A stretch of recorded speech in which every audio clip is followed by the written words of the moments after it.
देखो, अब तक कूलॉम लॉ बताया था, ठीक है, और कूलॉम्स लॉ में मैंने बता दिया था कि दो आवेश रखें, ठीक,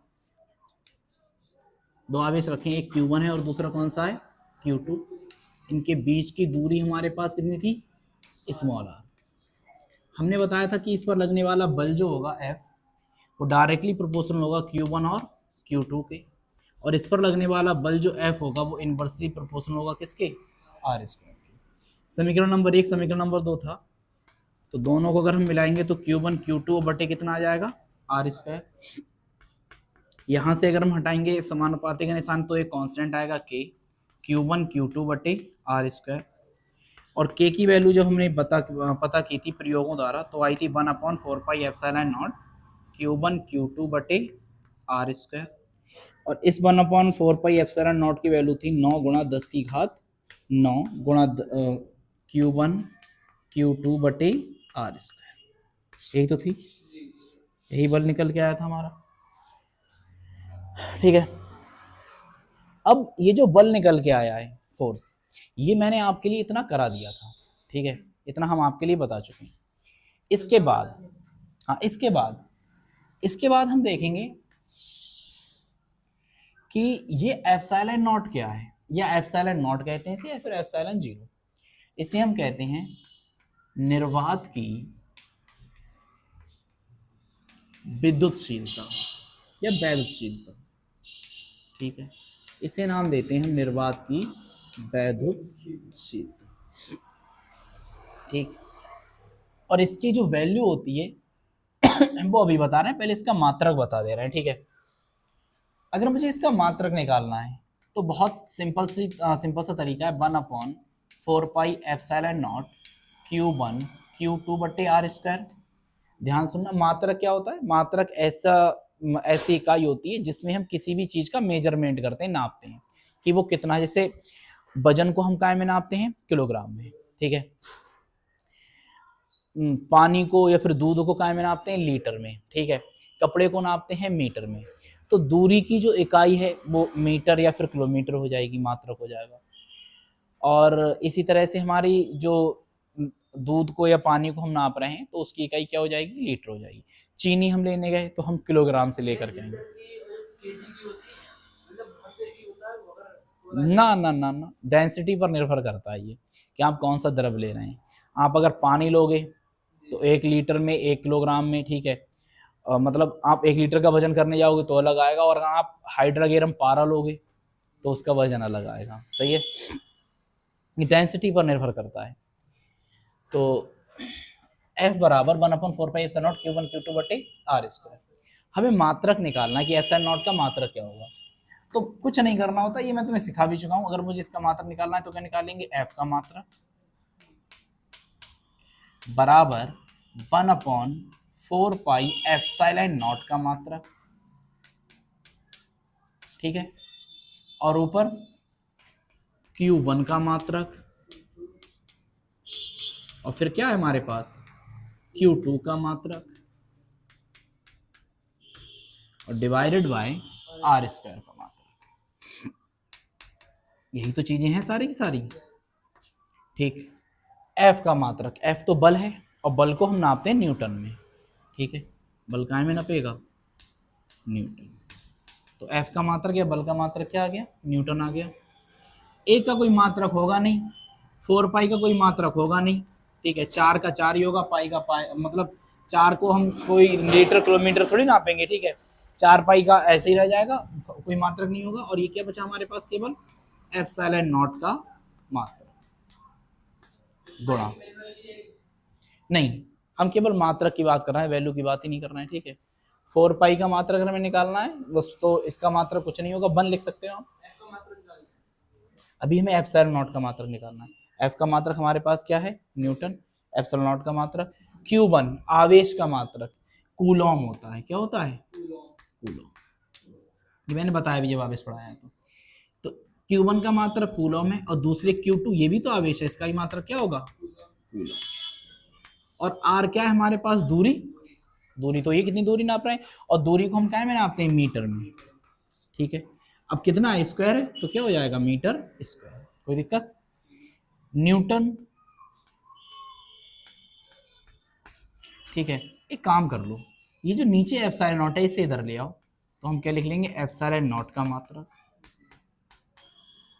बराबर ऊपर क्या है हमारे पास, कूलॉम, कूलॉम, तो क्या हो जाएगा, कूलॉम का स्क्वायर, ठीक, एग्जैक्टली। और नीचे यहाँ न्यूटन है तो ये कहाँ चला जाएगा नीचे, तो न्यूटन और मीटर स्क्वायर, ठीक है, न्यूटन इंटू मीटर स्क्वायर। तो एप्सिलॉन नॉट का मात्रक हमारे पास क्या आया है, कूलॉम स्क्वायर न्यूटन बटे न्यूटन इंटू मीटर स्क्वायर, ठीक है। ऑब्जेक्टिव में कभी कभी पूछ लिया जाता है, तो एप्सिलॉन नॉट का मात्रक बेमाएं अमूमन यूपी बोर्ड में इंटर में नहीं पूछी जाती है, ठीक है, वरना बेमा भी करा देते। कूलॉम को हम सी से लिख ले रहे हैं, ठीक है, सी का स्क्वायर, न्यूटन को एन और इसे मीटर स्क्वायर। तो मैं एप्सिलॉन नॉट का मात्रक निकालूंगा तो क्या होगा, coulomb square newton metre square, ठीक है। तो यहाँ तक तो आपने कर लिया था, ठीक है। अब यहाँ से आप करो, यहाँ पे लिख देना जहाँ एप्सिलॉन नॉट निर्वात की वैधशीलता है, ठीक है। अब बाकी आगे उतारो, तो एप्सिलॉन नॉट का मात्रक हमारे पास क्या आ गया, कूलॉम स्क्वायर न्यूटन बटे न्यूटन मीटर स्क्वायर, ठीक है। अगर मैं कहूँ एप्सिलॉन नॉट का मान क्या होता है, तो एप्सिलॉन नॉट की वैल्यू होगी 8.854 गुणा 10 की घात -12, ठीक है, इसे ध्यान रखना, 8.854 गुणा 10 की घात -12, और यूनिट क्या रहेगा भाई, कूलॉम स्क्वायर बटे न्यूटन मीटर स्क्वायर, ठीक है। एक और आपके लिए मैंने बताया 1/4 पाई एप्सिलॉन नॉट की वैल्यू क्या होती है, 9 गुणा 10 की पावर 9, ठीक है। अगर इसका पूछा जाए मात्रक क्या है, तो भाई एप्सिलॉन नॉट इसमें ऊपर आ रहा है, इसमें कहाँ आ रहा है, नीचे, तो आप मात्रक को पलट दोगे, क्या कर दोगे, न्यूटन मीटर स्क्वायर बटे कूलॉम स्क्वायर, यहाँ पर coulomb square newton metre square था, यहाँ पलट दोगे। फिलहाल ये पूछा नहीं जाता है इतना ज़्यादा, ठीक है, लेकिन हमें ध्यान रखने में क्या जा रहा है, सही है। 1/4 पाई एप्सिलॉन नॉट की वैल्यू क्या होती है, 9 गुणा 10 की घात 9, इसे ध्यान रखना, न्यूमेरिकल में बहुत यूज होगी, और पूरी फिजिक्स का खेल न्यूमेरिकल पर डिपेंडेड है, ठीक है। 8.85 गुणा 10 की पावर -12, इसकी वैल्यू ये आएगी। अब हम बात करेंगे परावैधुतांक की, परावैधुतांक, ठीक है। ये क्या मुद्दा है, बड़े ध्यान से समझना इसे, क्योंकि ये चलता रहेगा, बार बार आता रहेगा, ठीक है, फिजिक्स में। देखो अभी मैंने आपके लिए बताया था, मैं दो जगह पे सेपरेट कर ले रहा हूँ, Q1 थोड़ा मिटा दूं इसे मैं, ठीक है। आप एक काम करो, ये इतना लिख लो सिर्फ पहले, उसके बाद में आगे बढ़ रहे हैं। हाँ देखो तो क्या बता रहे थे, परावैधुतांक,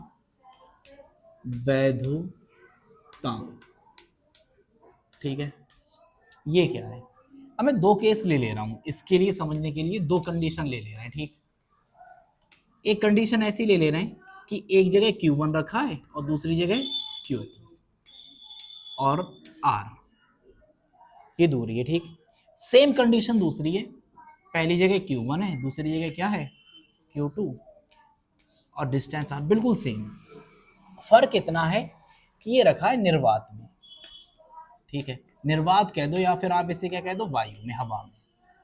भाई निर्वात वो होता है जहां पर हवा भी ना हो, ठीक है, लेकिन हम हवा में मान ले रहे हैं, कोई दिक्कत नहीं, ये दोनों आवेश हवा में रखे हुए हैं और ये किसी माध्यम में रखे हुए हैं। अब ये माध्यम क्या है, माध्यम से आप ऐसे समझ लो कि यहाँ बीच में कागज लगा दिया गया है, बीच में ऑयल डाल दिया गया है, तेल डाल दिया गया है, ठीक है, तो ये किसी माध्यम में रखे हुए, ये हवा वगैरह में रखे हुए नहीं है। तो अगर मैं इसके लिए बल निकालूंगा तो बहुत आसानी से निकल आएगा, 4 पाई एप्सिलॉन नॉट तो लगाओगे लगाओगे, Q1 Q2 एरला, ये निर्वात वाला है, ठीक, बट्टे R स्क्वायर, ठीक है, ये वायु वाला है, सही, यही तो बताया था ये फॉर्मूला। जब हम इसमें निकालेंगे बल तो 1/4 पाई एप्सिलॉन नॉट, ये था। अब मैंने एप्सिलॉन नॉट आपको बताया था निर्वात की वैधशीलता बताया था। अब यहाँ पर तो निर्वात है नहीं, तो हम यहाँ पर एप्सिलॉन नॉट ना लगा करके क्या लगाएंगे, सिर्फ और सिर्फ एप्सिलॉन, ठीक है। और मैं कह दूंगा एप्सिलॉन हमारी क्या है, माध्यम की वैधशीलता। ये क्या है कि निर्वात की, वही निर्वात की, तो ये क्या है कि माध्यम की वैधशीलता, ठीक है। यही तो है माध्यम की वैद्युतशीलता। 1/4 पाई एप्सिलॉन Q1 Q2 और बटे क्या है आर स्क्वायर। ये माध्यम है तो मैं इसमें क्या लिख दे रहा हूँ एम मीडियम। ठीक, इसे कह दो समीकरण नंबर 1, इसे कह दो समीकरण नंबर 2। अगर आपके लिए निकालना है समीकरण हम केवल परावैद्युतांक पे कंसंट्रेट कर रहे हैं, ठीक है, तो आप समीकरण की डिवाइड मत करो। आप क्या करो, परावैद्युतांक अगर डेफिनेशन पूछी जाए तो क्या लिखोगे, परावैद्युतांक की माध्यम की वैद्युतशीलता, माध्यम की वैद्युतशीलता और बटे निर्वात की वैद्युतशीलता, निर्वात की वैद्युतशीलता। ठीक है, ये हमारा क्या होगा, परावैद्युतांक होगा। अब हमारे पास माध्यम की वैद्युतशीलता कितनी है, एप्सिलॉन। ठीक है, निर्वात की कितनी है, एप्सिलॉन नॉट, और इसे हम कहेंगे एप्सिलॉन आर। ठीक है, एप्सिलॉन आर कह दो या फिर आप परावैद्युतांक को के कह दो, एज योर विश। ठीक है, या फिर इसे एक नाम और दे देते हैं, आपेक्षिक वैद्युतशीलता। ठीक है, आपेक्षिक वैद्युतशीलता कह दो या परावैद्युतांक कह दो या फिर माध्यम की परावैद्युतांक कह दो, इसे के कह दो या फिर क्या कह दो, एप्सिलॉन आर कह दो। ठीक है, तो हमारा एप्सिलॉन आर बराबर क्या बनेगा, एप्सिलॉन अपॉन एप्सिलॉन। तो डेफिनेशन कैसे करके दोगे परावैद्युतांक की, किसी माध्यम की बहुत सिंपल दे दो, ये चीज दे करके, माध्यम की वैद्युतशीलता और निर्वात की वैद्युतशीलता का अनुपात बटे क्या कहते हैं, अनुपात। माध्यम की वैद्युतशीलता और निर्वात की वैद्युतशीलता के अनुपात को परावैद्युतांक या फिर आपेक्षिक वैद्युतशीलता कहते हैं।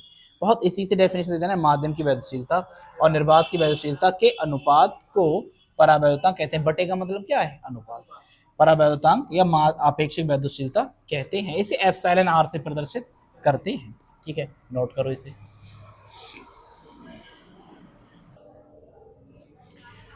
अब है इसका सदिश निरूपण। ठीक है, कूलॉम के नियम का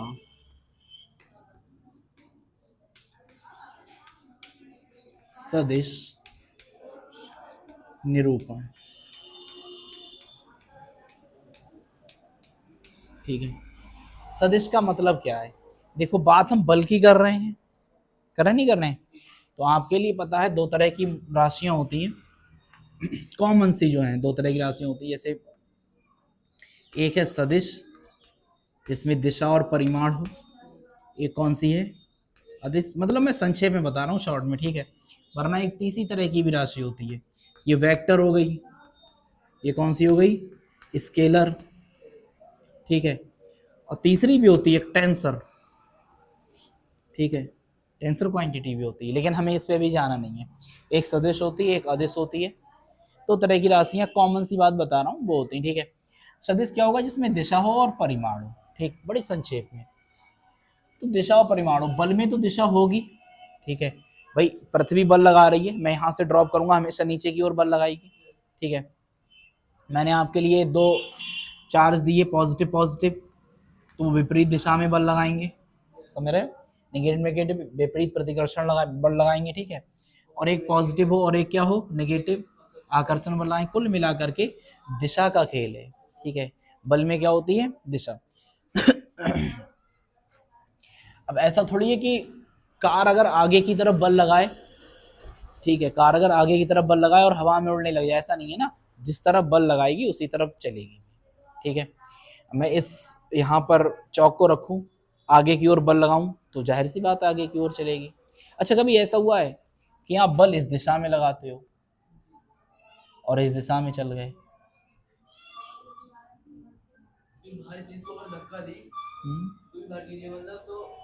चलो चलो मैं तुम्हें समझा रहा हूँ, नहीं कई तरह से होता है कि बल आप किसी दिशा में लगा रहे हैं और वस्तु किसी दूसरी दिशा में चल रही है। ठीक है, कैसे करके, जैसे बचपन में छोटे छोटे थे तो खेलते थे ट्रैक्टर ट्रायली वाला, तो ट्रैक्टर ट्रायली ली, ठीक है, यहाँ से ऐसे करके जोड़ा और एक बंदा यहाँ पर खड़ा हुआ है ऐसे करके, ठीक, यहाँ पर ये धागा है। अब आप खींचते किस तरफ से, इस तरफ, मतलब इस तरफ ऐसे कर खींचते थे, ऐसे करके ले जाते थे, ठीक है, और ट्राली कहाँ चलती थी, इस तरफ चलती थी, तो बल आपने किसी दूसरी दिशा में लगाया, चल किसी दूसरी दिशा में रही, ठीक है, ये हॉरिजॉन्टल की वजह से चल रही थी। ऐसे कई उदाहरण मिलेंगे आपके लिए, ठीक है। तो इससे एक उदाहरण और मैंने बोतल भी उड़ा करके दिखाई थी, तुम्हें ध्यान हो तो।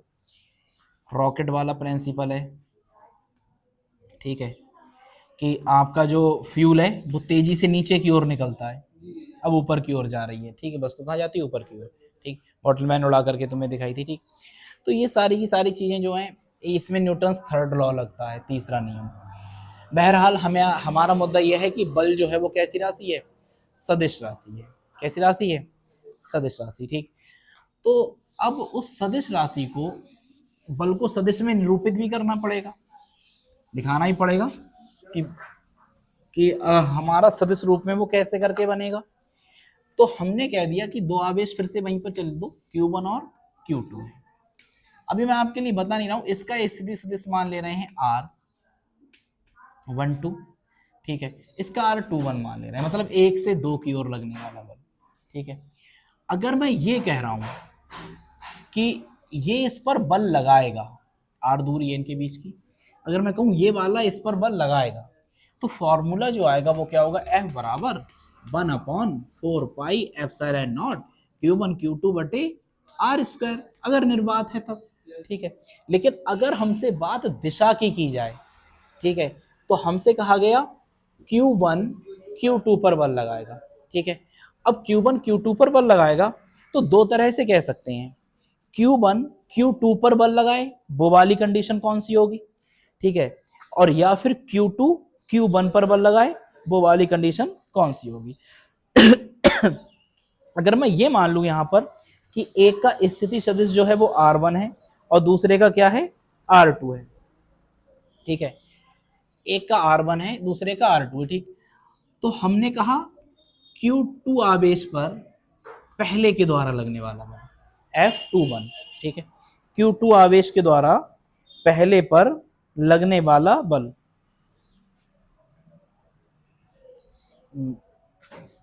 मतलब Q2 पर Q1 के कारण लगने वाला बल, Q2 पर Q1 के कारण लगने वाला बल। तो मैं यहां पर जो R लिखूंगा वो भी क्या लिखूंगा, 2 1, ठीक है। ये यूनिट वेक्टर लिख देंगे हम, एकांक सदिश, और यहाँ पर क्या लगाएंगे हम, वेक्टर, ठीक है। वेक्टर का मतलब है ये हमारी एक सदिश राशि है, बल कैसी राशि है, सदिश राशि है। तो 1 का क्या मतलब है, Q2 पर Q1 के कारण बल। अगर मैं ये कहूं 1 2 उल्टा कर दूं तो Q1 पर Q2 के कारण बल, ठीक है।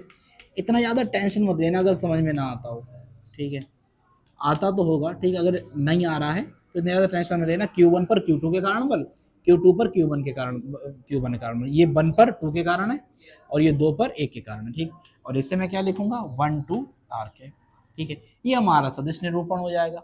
अब मैं इसे और डिटेल में नहीं बता रहा हूँ कि R अगर मुझे निकालना है तो R2 माइनस R1 करेंगे, ठीक है। इतनी सदिश स्थिति बताना मेरे लिए लगता है आपके लिए पर्याप्त है। ये वाला और नोट डाउन कर लो, ठीक है। अब इसके आगे हम पढ़ेंगे वैद्युत क्षेत्र, वैद्युत क्षेत्र रेखाएं, ठीक है।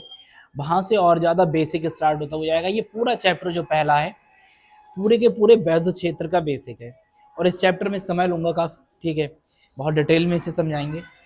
कौन दिक्कत हो, कोई भी समस्या हो तो बीच में तुम आराम से पूछ लेना, ठीक है। वैद्युत क्षेत्र होगा, वैद्युत क्षेत्र रेखाएं होंगी, और इसके बाद वैद्युत क्षेत्र की तीव्रता E बराबर F/Q, और सबसे ज्यादा जरूरी चीज जो रहती है फिजिक्स में वो है इसके न्यूमेरिकल, ठीक है। अगर आप न्यूमेरिकल ढंग से कर पाए तब तो कल्याण है, और नहीं कर पाए तो महाकल्याण है, ठीक।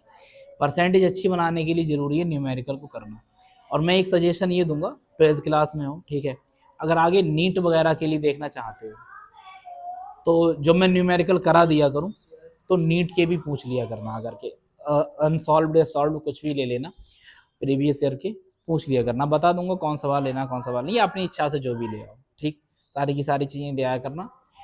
और एक बहुत ही टफ सब्जेक्ट जिसे माना जाता है केमिस्ट्री, उसे भी जल्दी शुरू कर रहे हैं, ठीक, मेरे ख्याल से 9-10 तारीख से जहाँ तक खुदा ने चाहा शुरू हो जाएगा, ठीक है, थोड़े टाइम को शिफ्ट किया जाएगा, बाकी सारी की सारी चीज़ें होने जाएंगी, ठीक।